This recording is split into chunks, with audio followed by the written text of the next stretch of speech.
Hi friends, I hope you're having a wonderful day.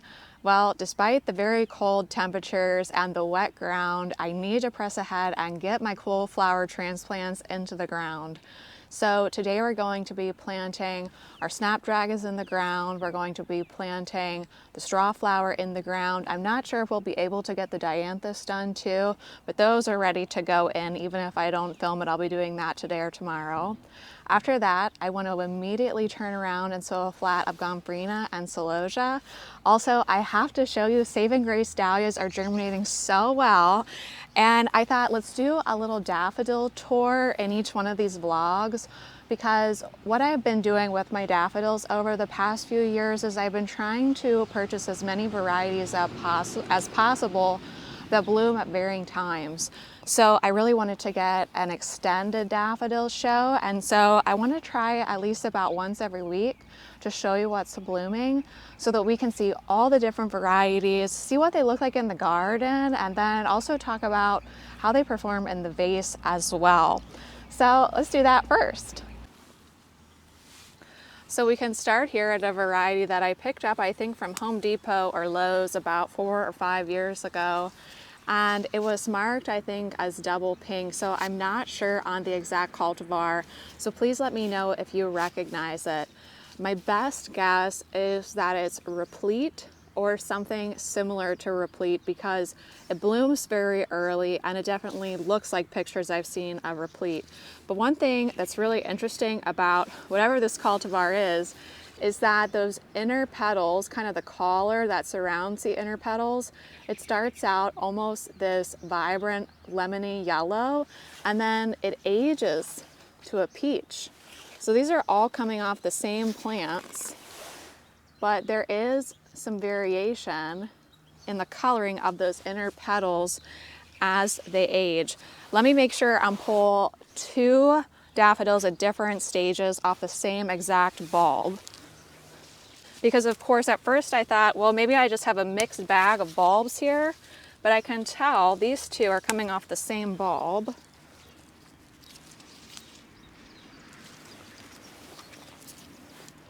And even those look a little bit different to me. So I do think that we're experiencing a little bit of color change with these. So if you grow replete and you think this is replete, please let me know. But it's great to have kind of a fluffy double with ivory petals blooming early in the season before something like a Del Nisha really starts to come into bloom. But we have to go see my favorite daffodil of all right away. So this little dainty daffodil is called Pueblo, and it's my all-time favorite daffodil.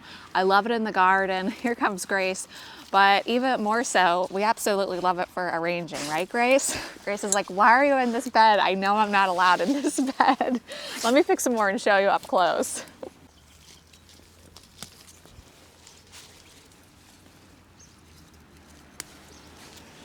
So I think I was saying that Pueblo is my favorite daffodil to arrange with, and that's for a number of reasons. First of all, it holds up forever in the vase, but I found it does a couple of really cool things.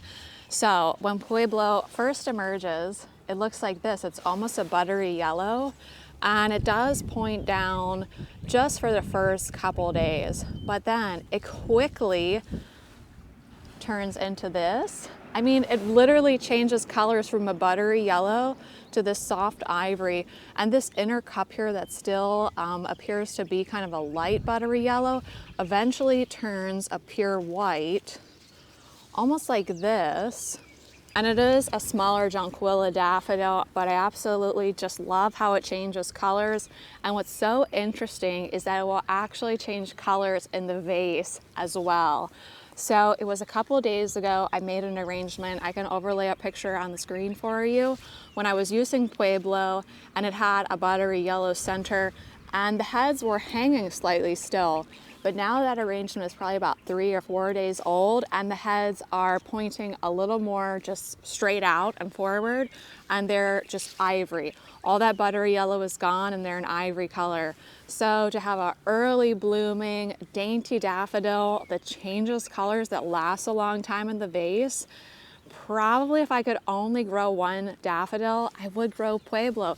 Even though it's smaller, it has beautiful foliage, nice strappy leaves, nothing really to write home about in terms of the leaves being different, but there's something about it that I just think is absolutely delightful. So Pueblo and what we think is replete.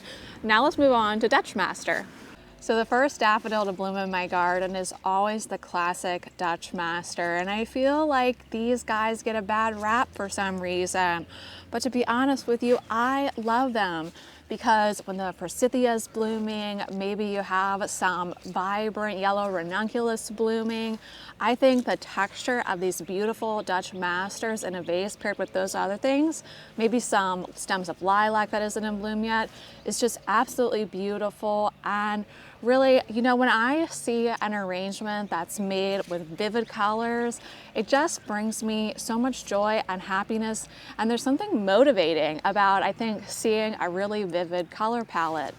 I find Dutch Master to last a very long time in the vase, long stems, very strong neck, and really, I guess when you have a daffodil that everyone knows that lasts forever, some people just overlook it because of its commonality, but I say if it's lasted that long, it's lasted that long for a reason.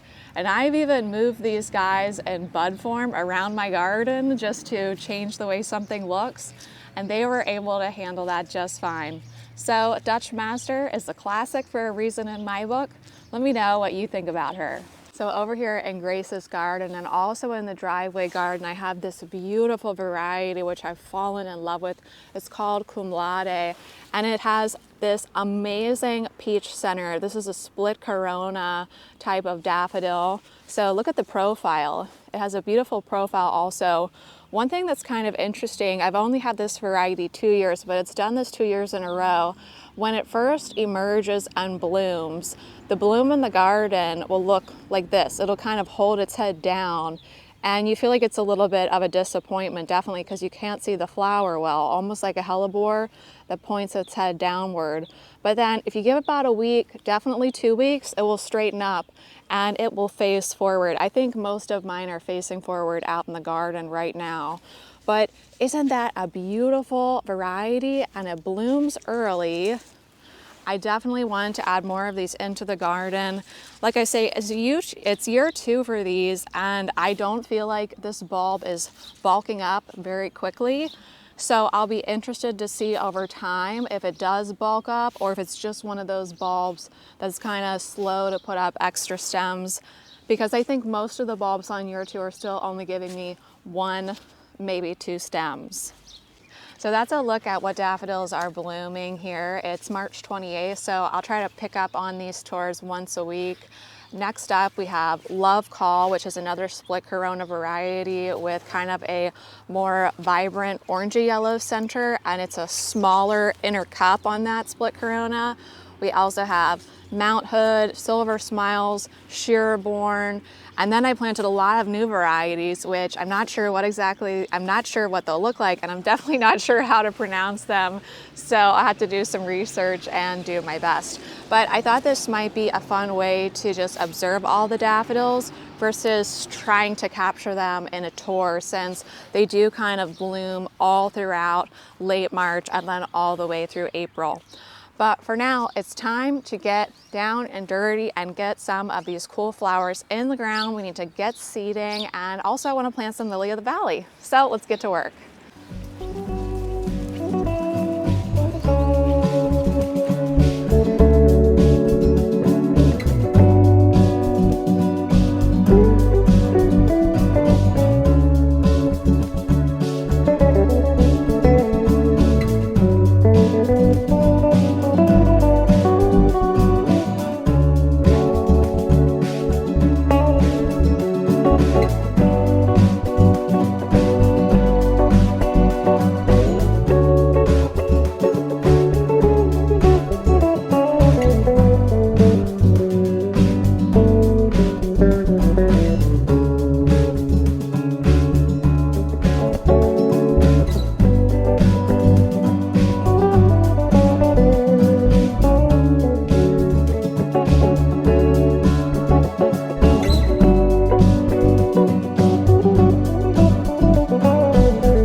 So I think this is good for today. I also just noticed that we have some poppy germination over here in this bed that we sowed together.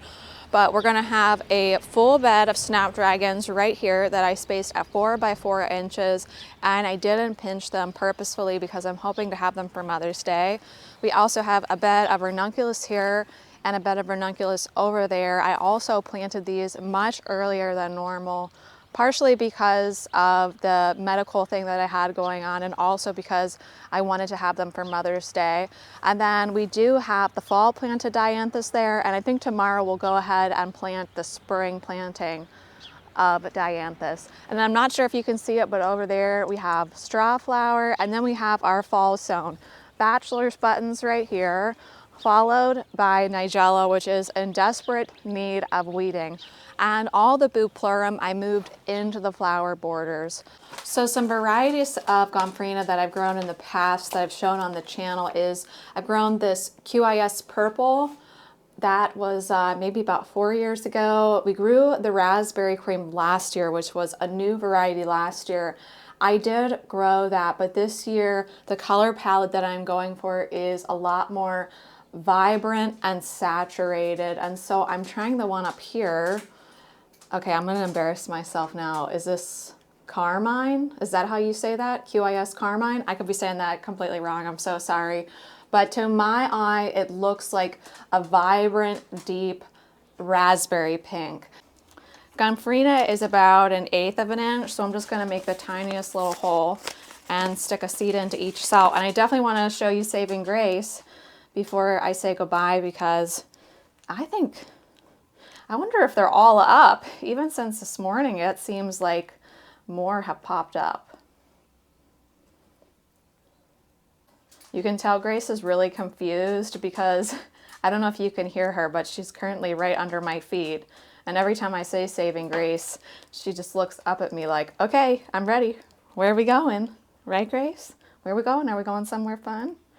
Grace loves to go to this local coffee shop by us because they always give her a cookie, right, Grace? Here's our Gomphrena seed. Did you guys grow up with Gomphrena? It was definitely a flower that my grandma always grew. She grew the shorter, more bedding varieties. And we would just dry the heads. I don't remember ever drying the stems. We would just dry the heads and use them for all kinds of craft projects. I mean, I can't see Gomphrena and not think of her. So we're gonna do something else this year. I probably need to fill you in on kind of a big life story, and I'll probably do that in the next video. But something has happened that has made us decide to really do our best to fix up the front of our home.